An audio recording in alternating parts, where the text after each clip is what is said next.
મેં પહેલા જ કહ્યું કે જે મોઢે પાંચ ચાવ્યા એ મોઢે કોલસો ચાવવાનો મતલબ નથી, પરંતુ પાર્ટીમાંથી જે લોકો ગયા છે એને ક્યારેય લગભગ બીજા કોઈની વાત નથી કરી.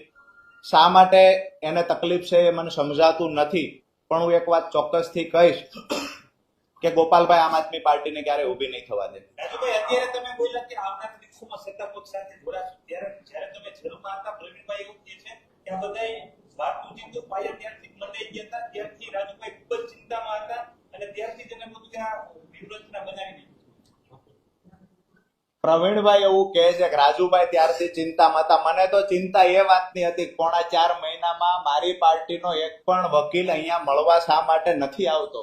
મને ચિંતા એ વાતની હતી કે મારા ફાધર જયારે પાર્ટીના સંગઠન મહામંત્રીને ફોન કરીને કહે છે કે રાજુભાઈના સમાચાર છે કે તમારે કોઈએ જેલે મળવા જવાનું છે, મારા ફાધરને કહેવામાં આવે મનોજ છોરઠિયા દ્વારા ગોપાલભાઈના કહેવાથી કે રાજુ કરપડા જેલમાં બેઠા બેઠા ગમે એટલા મેસેજ આપે, અમે લોકો નવરા નથી, અમારે 50 પ્રકારના કામ છે. દુઃખ મને એ વાતનું હતું. ચિંતા